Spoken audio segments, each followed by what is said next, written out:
Assalamu alaikum students. Today I am going to discuss the objective of chapter number 4, that is group 5A and group 6A elements. तो students सबसे पहले इसके objective को start करने से पहले मैं आपको ये बता दूं कि ये ऑब्जेक्टिव में एक्सरसाइज के एंड में पहले जो आपका गिवन है वो आप लोगों को ऑब्जेक्टिव करवा रही हूँ।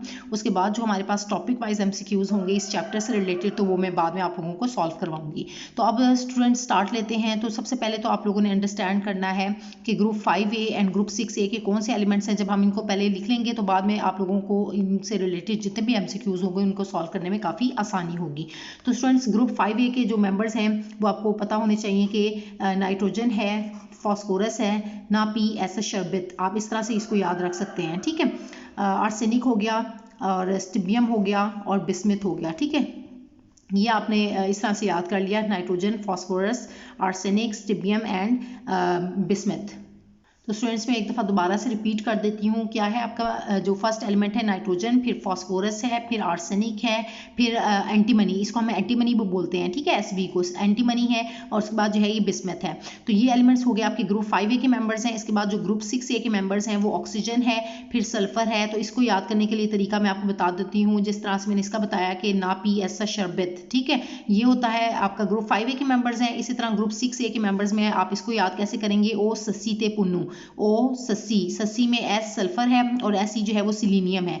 ओ ससी ते, ते टेल्यूरियम है एंड पुन्नू का PO जो है वो पोलोनियम है। ठीक हो गया स्टूडेंट्स। तो इसको आपने एक दफ़ा मैं रिवाइज कर देती हूँ, रिपीट कर देती हूँ कि ना पी ऐसा शरबत, ना पी ऐसा शरबत, ये ग्रुप 5A के मेंबर्स हैं। और ग्रुप 6A के मेंबर्स जो हैं वो ऑक्सीजन से स्टार्ट हो रहा है, ओ ससी ते पुन्नू। ठीक है, तो oxygen, sulphur, selenium, tellurium and polonium. तो इस तरह से स्टूडेंट्स आप लोगों को याद करने में काफ़ी आसानी होती है। वरना ये शॉर्ट सी ट्रिक है कि आप अगर इस तरह से याद रखें तो आप लोगों को जितना भी पीरियोडिक टेबल में मैंने सारों को सब स्टूडेंट्स को मैंने हमेशा जितने भी लेक्चर्स आप उसमें देखेंगे कि जो भी मैंने ऑब्जेक्टिव सॉल्व किए हुए हैं या उसमें जब भी मैंने पीरियोडिक टेबल की बात करती हूँ तो वो मैंने हमेशा ये छोटी सी ट्रिक से जो है स्टूडेंट्स को याद भी करवाया है और ख़ुद भी मैंने ऐसे ही याद किया हुआ है। और आपके लिए ये मैं इसलिए भी आप लोगों को बता रही हूँ ताकि आप कभी किसी टेस्ट में अपेयर हों तो तब आप वो इसको जो है ये ट्रिक को याद करके फ़ौरन से आप अपना पीरियोडिक टेबल जो है वो फ़ौरन से बना लें, ताकि आप लोगों को किसी भी टेस्ट में पीरियोडिक टेबल लेकर जाने की कोई ज़रूरत ना पड़े। ठीक है,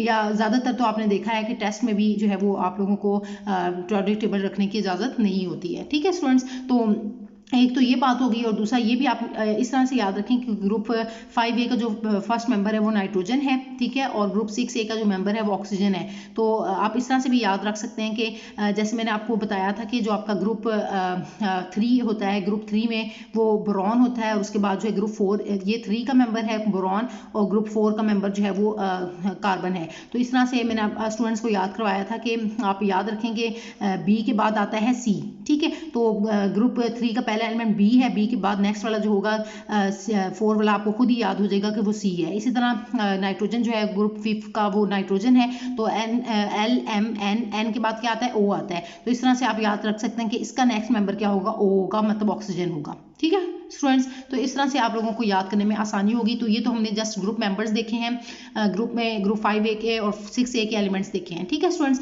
तो अब इससे रिलेटेड जितने भी MCQs हैं एक्सरसाइज में गिवन तो वो हम सॉल्व करने की कोशिश करते हैं। तो इसमें स्टूडेंट्स आपको मल्टीपल चॉइस क्वेश्चंस आते हैं, MCQs की फॉर्म में आप लोगों को ऑब्जेक्टिव दिया जाता है और उसमें से जो आप लोगों ने जो करेक्ट स्टेटमेंट होती है उसको इनसर्कल करना होता है। ठीक है, जो आपका करेक्ट आंसर होता है। तो इसमें आपका फर्स्ट क्वेश्चन का अब हम स्टार्ट लेते हैं, क्वेश्चन नंबर 1 की तरफ आते हैं। तो वो क्या है कि out of all the elements of group 5A the highest ionization energy is possessed by. तो ये स्टूडेंट्स आपको जस्ट एक सिंगल एक ग्रुप की ही बात की जा रही है, ग्रुप 5A की बात की जा रही है। तो वैसे भी आप लोगों से डिस्कस किया हुआ है मैंने ऑलरेडी कि अगर हम आयनाइजेशन एनर्जी के ट्रेंड को देखें तो स्टूडेंट्स यहाँ पर मैं बता देती हूँ दोबारा से कि left to right ionization energy के ट्रेंड की बात हो रही है। तो left to right in a period ionization energy क्या करती है, डिक्रीज होती है, सॉरी इंक्रीज होती है। ये बात याद रखनी है। इंक्रीज क्यों होती है, क्योंकि साइज जो है वो आयनाइजेशन एनर्जी क्या होती है, लॉस ऑफ इलेक्ट्रॉन, मतलब इलेक्ट्रॉन को निकालने के लिए जो कम से कम अमाउंट ऑफ एनर्जी रिक्वायर्ड होती है आउटर मोस्ट इलेक्ट्रॉन को निकालने के लिए, उस एनर्जी को हम क्या कहते हैं, आयनाइजेशन एनर्जी। तो left to right in a period आते हैं तो साइज छोटा हो जाता है, उसमें से से इलेक्ट्रॉन को निकालना डिफिकल्ट हो जाता है, सो हमें एनर्जी ज़्यादा देनी पड़ती है। तो ये ionization energy left right atom period increase करती है। लेकिन डाउन द ग्रुप आते हैं तो हमारे पास आयनाइजेशन एनर्जी क्या करती है, वो डिक्रीज होती है। क्यों? क्योंकि साइज जो है डाउन द ग्रुप इंक्रीज कर जाता है, सो इलेक्ट्रॉन को निकालना आसान हो जाता है। तो इसी वजह से हमें कम से कम एनर्जी जो है इसमें रिक्वायर्ड होती है, तो इसी वजह से आयनाइजेशन एनर्जी वो डिक्रीज करती है डाउन द ग्रुप। तो अब यहाँ पर स्टूडेंट्स बात ही जस्ट किसकी की जा रही है आप लोगों से, ग्रुप 5A के मेंबर्स की। तो अब आपको पता है कि ये सब ग्रुप में मौजूद है, ग्रुप की बात हो रही है ना। सो इसमें से डाउन द ग्रुप मैंने आपको बताया कि आयनाइजेशन एनर्जी क्या होती है, डिक्रीज होती है। तो वो पूछ रहा है कि हाईएस्ट आयनाइजेशन एनर्जी जो है वो किसकी होगी, तो नाइट्रोजन, फास्फोरस, एंटीमनी या बिस्मथ। तो आपको मैंने पहले बताया कि डाउन द ग्रुप क्या हो रही है, डिक्रीज हो रही है। तो हाईएस्ट की पूछ रहा है, तो हाईएस्ट किसकी होगी, इसमें ऑप्शन क्या है, नाइट्रोजन जो है वो करेक्ट ऑप्शन होगी, क्योंकि यही सबसे ऊपर मौजूद है और इसी के लिए जो है वो इसका साइज जो है वो छोटा है। तो इसके लिए ज़रा बाकी की निस्बत यानी कि डाउन द ग्रुप आए तो साइज बढ़ रहा है, तो इसके लिए जो है इसका साइज छोटा होगा बाकी जो इसके ग्रुप मेंबर से अगर हम इसको कंपेयर करें तो इसमें से इलेक्ट्रॉन को निकालने के लिए जो है हमें ज़्यादा एनर्जी देनी पड़ेगी। ठीक है, तो हाईएस्ट आयनाइजेशन एनर्जी किसके लिए होगी, नाइट्रोजन के लिए होगी। ठीक है स्टूडेंट्स, होप सो कि आप लोग इस चीज़ को अंडरस्टैंड कर रहे हैं। तो इसमें से करेक्ट ऑप्शन स्टूडेंट्स आपने क्या सिलेक्ट करनी है, ए जो है वो करेक्ट ऑप्शन होगी, नाइट्रोजन। ठीक है, अब स्टूडेंट्स नेक्स्ट क्वेश्चन की तरफ हम आते हैं। तो हमारा नेक्स्ट क्वेश्चन है कि among group 5A elements the most electronegative element is. अब इनमें से सबसे ज़्यादा इलेक्ट्रोनेगेटिव एलिमेंट जो है स्टूडेंट्स वो कौन सा है, तो ये बात मैं आपको बता दूं कि अगर हम इलेक्ट्रोनेगेटिविटी की बात करें तो स्टूडेंट्स वो लेफ्ट राइट पीरियड जो है वो इंक्रीज करती है। आयनाइजेशन एनर्जी हो, इलेक्ट्रॉन एफिनिटी हो या इलेक्ट्रोनेगेटिविटी हो, तो ये तीनों का ट्रेंड जो है टोटली सेम है स्टूडेंट्स के वो लेफ्ट राइट पीरियड इंक्रीज करती हैं और डाउन द ग्रुप जो है वो डिक्रीज करती हैं। तो अब यहाँ पर देखें तो यहाँ पर भी वही बात होगी कि इलेक्ट्रोनेगेटिविटी की बात हो रही है, तो कौन सा इलेक्ट्रोनेगेटिव एलिमेंट होगा, तो डाउन द ग्रुप जो है इलेक्ट्रोनेगेटिविटी डिक्रीज करती है। तो इसमें नाइट्रोजन जो है वो हाईली इलेक्ट्रोनेगेटिव एलिमेंट है। तो क्योंकि बात ही जो है ग्रुप 5A मेंबर्स की जा रही है, तो ग्रुप 5A के मेंबर्स जो है मोस्ट इलेक्ट्रोनेगेटिव एलिमेंट कौन सा होगा, आपका नाइट्रोजन होगा, क्योंकि नाइट्रोजन जो है सबसे ऊपर है और डाउन द ग्रुप आ रहे हैं तो ये इलेक्ट्रोनेगेटिविटी कम हो रही है। तो फास्फोरस, आर्सेनिक और एंटीमनी एंड बिस्मथ, इन सब की इलेक्ट्रोनेगेटिविटी क्या होगी, कम होगी। ठीक है, सो नाइट्रोजन जो है स्टूडेंट्स इसमें से जो करेक्ट ऑप्शन होगी वो नाइट्रोजन आपने सिलेक्ट कर लेनी है। इसके बाद स्टूडेंट्स नेक्स्ट क्वेश्चन की तरफ हम आते हैं। तो थर्ड क्वेश्चन है आपका कि oxidation of NO in air produces. Oxidation जब हम NO की करते हैं एयर में तो स्टूडेंट्स क्या प्रोड्यूस होता है, तो ये मैं आप लोगों को करके भी दिखा देती हूँ। जो है ऑक्सीडेशन ऑफ NO, देखिए यहाँ पर हम लिख लेते हैं ये NO जो है सब नाइट्रोजन ऑक्साइड, ठीक है, या नाइट्रिक ऑक्साइड आप कहते हैं। तो जब हम इसकी ऑक्सीडेशन करते हैं तो ये स्टूडेंट्स आपको मिलता तो क्या है, NO2 मिलता है, लेकिन ये एग्जिस्ट करती है किस फॉर्म में एग्जिस्ट करती है, N2O4 की फॉर्म में। किस फॉर्म में एग्जिस्ट करती है, N2O4 की फॉर्म में एग्जिस्ट करती है। तो इसीलिए यहाँ पर अब आप देखें तो ऑप्शन NO2 नहीं दी गई। Oxidation of NO in air produces N2O, N2O3, N2O4 या N2O5। तो मैंने आपको बताया है कि NO2 जो है ये ऑक्सीडेशन जब हम करते हैं NO की तो ये बेसिकली आपको देते हैं NO2 है, ठीक है, लेकिन ये एग्जिस्ट कैसे करती है, N2O4 की फॉर्म में। तो इसी वजह से जो करेक्ट ऑप्शन होगी वो N2O4 होगी। तो आपने ये सी ऑप्शन जो है वो यहाँ पर आपने इसको सिलेक्ट कर लेना है, सी को, N2O4 को। इसको मैं लिख के भी बता देती हूँ कि कैसे ये N2O4 की फॉर्म में एग्जिस्ट कर रही है। तो स्टूडेंट्स आप देखें कि यहाँ पर जब NO2 को लिखते हैं तो यहाँ पर अगर आप इसको लिखें ना 2NO2, ठीक है, तो ये जो है आप देखेंगे कि ये N2O4 ही बनता है। N2 और ऑक्सीजन कितने, 2 2 4, तो ये N2O4। ठीक है स्टूडेंट्स, तो इस फॉर्म में आप लोगों को होप सो कि ये पॉइंट क्लियर हो रहा है कि ये NO2 जो है वो इसकी फॉर्म में होती है, N2O4 की फॉर्म में एग्जिस्ट करती है। ये मैंने समझाते हुए टॉपिक को भी समझाते हुए आप लोगों को बताया है, काफ़ी दफ़ा बताया हुआ है, लेकिन फिर भी मैं यहाँ पर MCQ भी आया हुआ है, तो इसलिए मैं आप लोगों को अच्छे तरीके से ओपन करके दिखा रही हूँ। तो होप सो कि स्टूडेंट्स आपको ये पॉइंट जो है वो क्लियर हो गया है कि oxidation of NO in air produces N2O4। उसके बाद नेक्स्ट क्वेश्चन की तरफ आते हैं स्टूडेंट्स। तो वो क्या है कि the brown gas formed when metal reduces HNO3 2। देखिए आपका नाइट्रिक एसिड है, जब स्टूडेंट्स इसके जो है ये जब मेटल का इसके साथ रिएक्शन होता है, ठीक है, तो मेटल जो है वो रिड्यूस करते हैं HNO3 को, किस में रिड्यूस करते हैं, N2O5 में, N2O में, NO2 में या NO में। तो जब भी भी आपको फिर डिफरेंट ऑक्साइड्स मिलते हैं स्टूडेंट्स, इनमें ये सब ऑक्साइड्स आपको मिलते हैं, N2O भी मिलता है, NO2 भी मिलता है, NO भी मिलता है, ठीक है। तो ये तो सारे ऑक्साइड्स आपको मिलेंगे, लेकिन वो पूछ रहा है कि ब्राउन गैस फॉर्म कौन सी होगी, तो आपको पता होना चाहिए कि इसमें जो नाइट्रोजन डाइऑक्साइड है NO2 जो है ये ब्राउन कलर्ड गैस होती है, ये ब्राउन कलर्ड गैस होती है।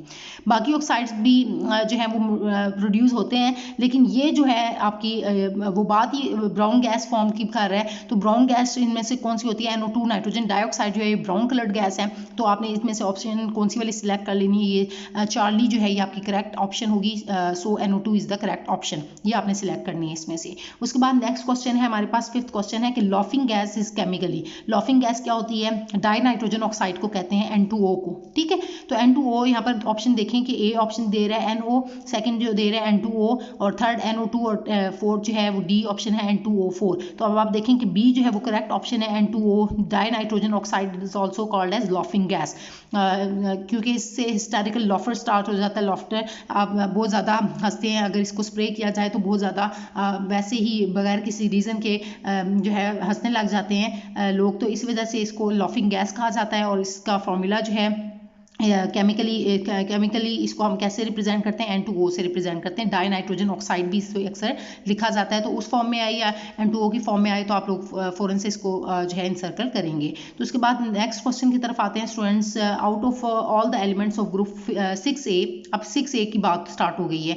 अब देखें ग्रुप 5A से रिलेटेड हम लोगों ने MCQ सॉल्व किए हैं, अब ग्रुप 6A की तरफ आते हैं। तो स्टूडेंट्स इसमें ग्रुप 6A के लिए पूछ रहा है कि the highest melting and boiling points is shown by the elements. तो ग्रुप 6A की बात करें तो स्टूडेंट्स पहले तो मैं ये आपको बता दूं कि अगर हम मेल्टिंग एंड बॉइलिंग पॉइंट्स की बात करें तो डाउन द ग्रुप जो है वो मेल्टिंग पॉइंट और बॉइलिंग पॉइंट जो है वो इंक्रीज करता है ग्रुप 6A में, ठीक है। ग्रुप 6A में melting and boiling point down the group increase करता है, लेकिन जब आप को स्टार्ट में जब हमने चैप्टर नंबर 4 को मैंने कंप्लीट डिटेल में जब आप लोगों को बताया था तो उसमें मैंने आपको ये बात बताई थी कि जो टेल्यूरियम होता है यहाँ पर एक इसका पेक्यूलियर बिहेवियर है कि डाउन द ग्रुप वैसे तो इंक्रीज होना चाहिए, और पोलोनियम का सबसे ज़्यादा मैक्सिमम हाईएस्ट यानी कि मैक्सिमम या हाईएस्ट मेल्टिंग और बॉइलिंग पॉइंट पोलोनियम का होना चाहिए था, लेकिन ये जो आपका टेल्यूरियम है ये आपको मैक्सिमम मेल्टिंग पॉइंट और बॉइलिंग पॉइंट जो है इसका ये आपको मैक्सिमम बॉइलिंग पॉइंट और मेल्टिंग पॉइंट जो है वो शो करता है। और इसको आप ये यहाँ पर आप देख भी सकते हैं कि ये मेल्टिंग पॉइंट्स और बॉइलिंग पॉइंट्स दिए गए हैं ग्रुप 6A के मेंबर्स के, ठीक है। यहाँ पर मैं लिख भी देती हूँ ग्रुप 6A के मेंबर्स हैं oxygen, sulphur, selenium, tellurium and polonium, जिसको मैंने आपको बताया था कि इस तरह से याद रखेंगे ओ सस्सी ते पुन्नू, ठीक है। तो अब इसमें देखेंगे स्टूडेंट्स मेल्टिंग पॉइंट जो है वो दिए गए हैं, तो ये ऑक्सीजन के लिए -218 है, फिर 113 है डिग्री सेल्सियस, फिर 217 डिग्री सेल्सियस है सिलीनियम के लिए, टेल्यूरियम के लिए 450 डिग्री सेल्सियस है और पोलोनियम के लिए 254 डिग्री सेल्सियस है। तो आप देखेंगे इनमें से मेल्टिंग पॉइंट किसका सबसे हाईएस्ट है, टेल्यूरियम का है, 450 डिग्री सेल्सियस है, ठीक हो गया स्टूडेंट्स। अब इसी तरह इसके बॉइलिंग पॉइंट को भी आप देखें तो ऑक्सीजन के लिए -183 है और सल्फर का बॉइलिंग पॉइंट 444.6 है डिग्री सेल्सियस, सिलीनियम के लिए 684 डिग्री सेल्सियस है, टेल्यूरियम के लिए 990 डिग्री सेल्सियस है और पोलोनियम के लिए 962 डिग्री सेल्सियस है। तो इसमें भी स्टूडेंट्स आप देखें कि बॉइलिंग पॉइंट भी इसका हाईएस्ट है, 990 डिग्री सेल्सियस है। तो ये टेल्यूरियम है इसमें ग्रुप 6A के एलिमेंट्स में कि जो कि मैक्सिमम मेल्टिंग पॉइंट भी शो कर रहा है और मैक्सिमम बॉइलिंग पॉइंट भी। तो इसमें से आप कौन से ऑप्शन को सिलेक्ट करेंगे, तो ऑप्शंस दी जा रही है tellurium, selenium, sulphur and polonium, क्योंकि ग्रुप 6A की बात की जा रही है तो ग्रुप 6A के मेंबर्स दिए जाएंगे। तो हाईएस्ट मेल्टिंग पॉइंट आपने देख लिया कि टेल्यूरियम का है, तो ऑप्शन ए जो है वो आप सिलेक्ट करेंगे, बाकी को आप सिलेक्ट नहीं करेंगे। तो होप सो कि स्टूडेंट्स ये वाला जो क्वेश्चन है वो भी आपसे आप लोगों को क्लियर हो गया है। तो अक्सर ऐसे टाइप के क्वेश्चंस भी आपसे पूछे जाते हैं, तो इसीलिए आपने जो ट्रेंड्स हैं उनको अच्छे तरीके से अगर आप अंडरस्टैंड करेंगे, अगर आपको वैल्यूज़ ना भी याद हो लेकिन एक ट्रेंड याद रख लें कि इस तरह से जो है एलिमेंट में बिहेवियर हुआ था, तो वो आप लोगों को जो MCQs हैं उनको सॉल्व करने में काफ़ी आसानी होगी। तो आप स्टूडेंट्स हम चलते हैं अपने नेक्स्ट क्वेश्चन की तरफ। तो स्टूडेंट्स हमारा नेक्स्ट क्वेश्चन क्या है कि आप देख रहे हैं कि 7th क्वेश्चन है कि सल्फर ट्राइऑक्साइड SO3 जो है that is not absorbed in water directly to form sulphuric acid, because क्यों डायरेक्टली एब्जॉर्ब मतलब इसका रिएक्शन नहीं होता वाटर में, क्यों एब्जॉर्ब नहीं होती डायरेक्टली, और सल्फ्यूरिक एसिड हम इससे डायरेक्टली क्यों नहीं प्रिपेयर करते, क्यों, क्योंकि एक ऑप्शन दी जा रही है the reaction does not go to complete, क्योंकि रिएक्शन कंप्लीट नहीं होता, या बी क्या है ऑप्शन कि the reaction is quite slow, reaction slow होता है इस वजह से, या सी ऑप्शन दी जा रही है reaction is highly exothermic, reaction exothermic है मतलब यानी कि लार्ज अमाउंट ऑफ हीट निकलती है। और फोर्थ जो है वो डी ऑप्शन क्या दे रहा है कि सल्फर ट्राइऑक्साइड जो है वो इनसॉल्युबल है इन वाटर, इस वजह से। तो आपको पता है ये स्टूडेंट्स, हम लोगों ने जब कंटैक्ट प्रोसेस पढ़ा था for the manufacture of sulphuric acid, तो मैंने आपको बताया था कि जो आपके पास जो ये रिएक्शन है सल्फर ट्राइऑक्साइड क्यों एब्जॉर्ब नहीं होती वाटर में डायरेक्टली, क्योंकि ये हाईली एक्सोथर्मिक रिएक्शन है, ठीक है। इसमें large amount of heat energy जो है वो रिलीज होती है। So reaction highly exothermic reaction होने की वजह से हम जो है ये सल्फर ट्राइऑक्साइड जो है वो एब्जॉर्ब नहीं होती वाटर में directly to form sulphuric acid. तो इसको फिर हम पहले जो है वो रिएक्ट करवाते हैं ओलियम, पहले उसकी फॉर्मेशन होती है और ओलियम से फर्दर जो है वो फिर ये सल्फ्यूरिक एसिड जो है उसकी फॉर्मेशन होती है। तो स्टूडेंट्स होप्स हो कि आपको ये रिएक्शन याद होगा कि इसकी मैं बात कर रही हूँ कि सल्फर ट्राइऑक्साइड जो है वो वाटर में डायरेक्टली जो है उसको सॉल्युबल क्यों नहीं करते, क्योंकि रिएक्शन हाईली एक्सोथर्मिक होता है। तो सबसे पहले इसका रिएक्शन होता है सल्फ्यूरिक एसिड के साथ H2SO4 के साथ SO3 का, और पहले ये ओलियम में कन्वर्ट होता है H2S2O7 में, जिसको हम ओलियम कहते हैं, और ओलियम का फिर फर्दर रिएक्शन वाटर के साथ होके तो ये आपको सल्फ्यूरिक एसिड देता है। ये H2SO4 फाइनल फिर आपको प्रोडक्ट मिलती है। कॉन्टैक्ट प्रोसेस में ये सारा प्रोसेस होता है और उसके थ्रू जो है कॉन्टैक्ट प्रोसेस इसे कहा जाता है, कंटैक्ट टॉवर में प्रोसेस होता है। तो इसके थ्रू जो है आप सल्फ्यूरिक एसिड को प्रिपेयर करते हैं। तो यही क्वेश्चन आपसे पूछा जा रहा है कि क्यों हम इसको डायरेक्टली एब्जॉर्ब नहीं करते वाटर में। देखें इनडायरेक्टली ये हो रहा है ना सारा, कि सल्फर ट्राइऑक्साइड को वाटर में डायरेक्टली नहीं किया, इसका रिएक्शन हाईली एक्सोथर्मिक होने की वजह से हम इसको नहीं करवाते। सो ऑप्शन जो है वो सी आपने सिलेक्ट करनी है कि the reaction is highly exothermic. उसके बाद नेक्स्ट क्वेश्चन है स्टूडेंट्स आपके पास 8th क्वेश्चन के which catalyst is used in contact process. तो कंटैक्ट प्रोसेस में स्टूडेंट्स आपको ये भी करवाते हुए मैंने आपको बताया था कि मोस्ट इंपॉर्टेंट क्वेश्चन है ये बहुत ज़्यादा पूछा जाता है कि कंटैक्ट प्रोसेस में हम कौन से कैटलिस्ट को यूज़ करते हैं। तो V2O5 वेनेडियम पेंटॉक्साइड को हम यूज़ करते हैं as a catalyst in contact process for the manufacture of sulphuric acid. तो ए ऑप्शन जो है वो Fe2O3 है, V2O5 है बी, और सी जो है वो SO3 है, और डी चॉइस जो है वो Ag2O है। तो यहाँ पर V2O5 वेनेडियम पेंटॉक्साइड जो है वो करेक्ट ऑप्शन है। सो बी चॉइस को आप लोगों ने सिलेक्ट कर लेना है इसके अंदर से, ठीक है स्टूडेंट्स। तो यहाँ तक होप्स हो कि आपको क्लियर हो गया है। अब लास्ट क्वेश्चन जो कि इसमें आपको दिया जा रहा है वो क्या है कि विच of the following species has the maximum number of unpaired electrons. इनमें से आपने देखना है कि किसके कौन से स्पीशी जो है स्टूडेंट्स उनके अंदर जो है वो maximum number of unpaired electrons मौजूद हैं। तो ऑप्शंस आपको दी जा रही हैं O2 की, O2 पॉजिटिव की, O2 नेगेटिव की, या O2 2 नेगेटिव की। तो स्टूडेंट्स अब मैं वन बाय वन इनको डिस्कस करती हूँ ताकि फिर हम जो है इसको सॉल्व करते हैं। पहले मैं इसको सॉल्व करूँगी और फिर मैं जो है आप लोगों को ये बातें एक्सप्लेन करूंगी।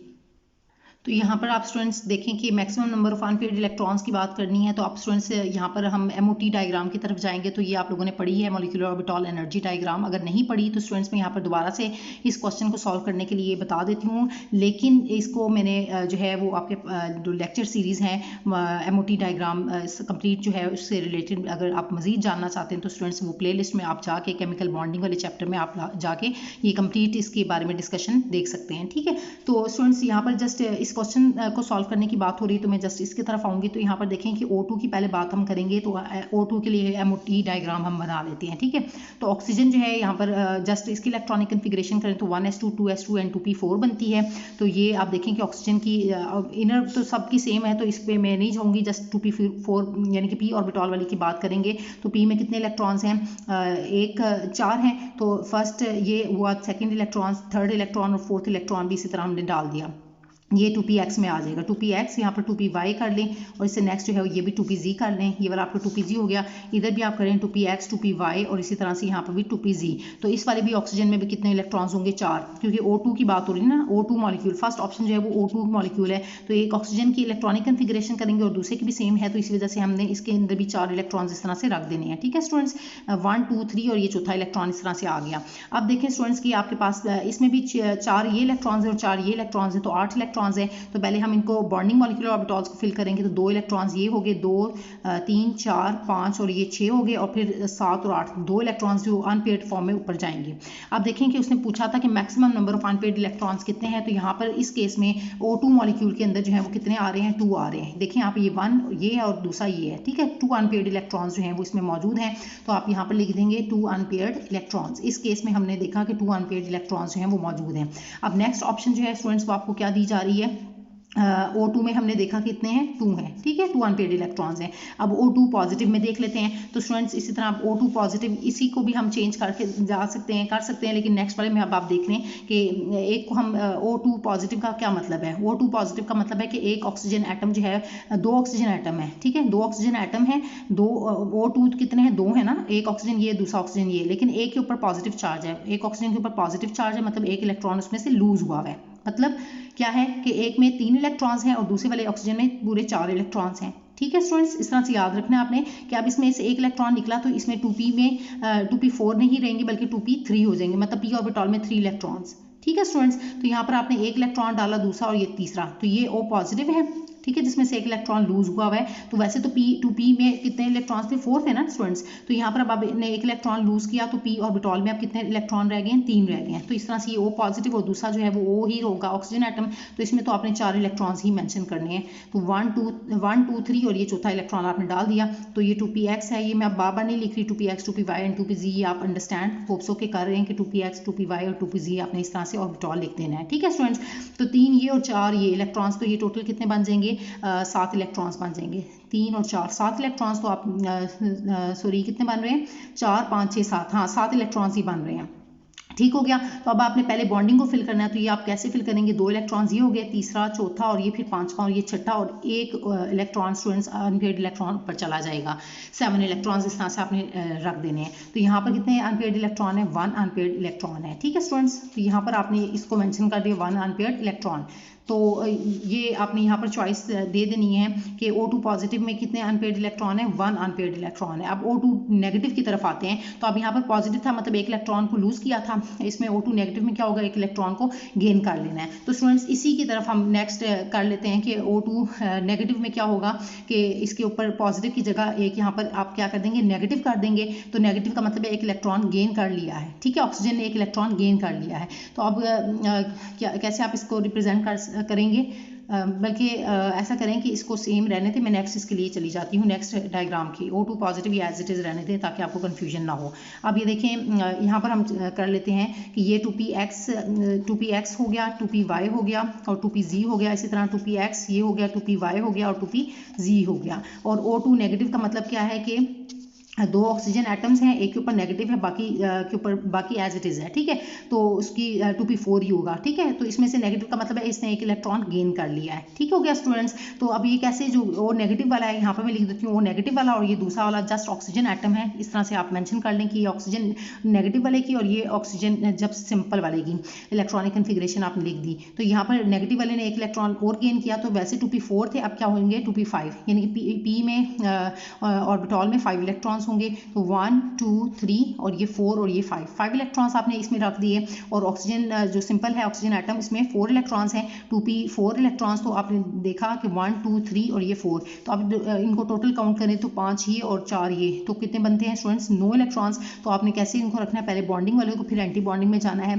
तो 2 इधर हो गए, 3 और 4 5 6 ये हो गए, फिर 7 8 और ये 9, तो ये 9 इलेक्ट्रॉन्स किए। तो इसमें भी स्टूडेंट्स आपने देखा कि 1 ही अनपेयर्ड इलेक्ट्रॉन जो है इसमें भी मौजूद है, 1 अनपेयर्ड इलेक्ट्रॉन इसके अंदर भी मौजूद है, 1 अनपेयर्ड इलेक्ट्रॉन, ठीक हो गया स्टूडेंट्स। अब हमारे पास लास्ट ऑप्शन है, फिर उसको भी हम देख लेते हैं। तो यहाँ पर पहले मैं उधर नेक्स्ट जाने से पहले मैं यहाँ पर साथ में मेंशन कर देती हूँ कि इसके अंदर भी 1 अनपेयर्ड इलेक्ट्रॉन जो है वो मौजूद है। इसमें 2 अनपेयर्ड थे, इसमें 1 था, इसमें भी 1 है। अभी लास्ट वाला है O2 2 नेगेटिव, तो इसको भी हम देख लेते हैं। O2 2 नेगेटिव का क्या मतलब है, तो O2 2 नेगेटिव का मतलब है कि 2 ऑक्सीजन एटम है और एक इसके ऊपर भी नेगेटिव चार्ज है, इसके ऊपर भी नेगेटिव, मतलब दोनों ने को नेगेटिव से रिप्रेजेंट करना है आपने। तो यहाँ पर 2px कर दिया, यहाँ पर 2py कर दिया, 2pz कर दिया, और यहाँ पर भी 2px कर दिया, 2py कर दिया और 2pz कर दिया आपने यहाँ पर। अब आपने नेगेटिव, एक नेगेटिव का मतलब है एक इलेक्ट्रॉन लिया है। तो वैसे तो ऑक्सीजन में 2p4 p ऑर्बिटल में 4 इलेक्ट्रॉन्स होते हैं, तो एक लेने की जगह की वजह से अब 2p5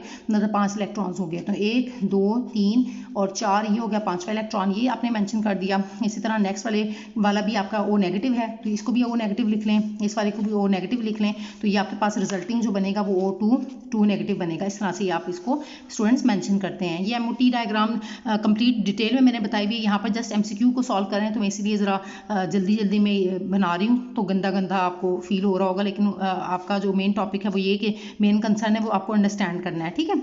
तो 5 ये हो गए स्टूडेंट्स। इसी तरह 5 इनको मेंशन करें तो 4 और ये 5 हो गए, ठीक है। तो अब 5 आपने मेंशन किए, 5 ये और 5 ये 10 हो गए। तो आप कैसे इसको प्लेस करेंगे, 2 3 4 फिर 5 और ये 6 फिर 7 8 9 और ये 10। तो इसमें कोई भी स्टूडेंट्स अनपेयर्ड इलेक्ट्रॉन मौजूद नहीं है, सारे के सारे पेयर्ड हैं, आप देख सकते हैं, ठीक है। तो यहाँ पर आप क्या करेंगे इसको कि नो अनपेयर्ड इलेक्ट्रॉन लिखेंगे,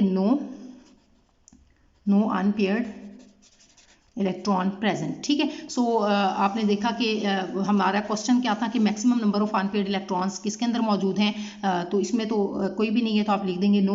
तो मैक्सिमम नंबर किस में आ रहे हैं स्टूडेंट्स, इसमें ऑक्सीजन O2 में आ रहे हैं, इसमें 2 नंबर ऑफ अनपेयर्ड इलेक्ट्रॉन्स है। तो आपका जो करेक्ट आंसर होगा वो ए होगा, ठीक है। Which of the following species has the maximum number of unpaired electrons, तो ऑक्सीजन O2 में है maximum number of electrons, 2 unpaired electrons है। So A option is correct option. So hope so कि स्टूडेंट्स ये जो मैंने आप लोगों से आज चैप्टर नंबर 4 का जो ऑब्जेक्टिव डिस्कस किया है, chapter number 4 group 5A and group 6A members elements, तो होप सो कि स्टूडेंट्स आपको ये सारे क्वेश्चंस जो हैं वो कंप्लीट समझ आ गए हैं। और आज के लेक्चर से रिलेटेड स्टूडेंट्स अगर आपको स्टिल कोई भी कंफ्यूजन है तो वो आप मुझसे कमेंट्स में पूछ सकते हैं। Thank you so much students.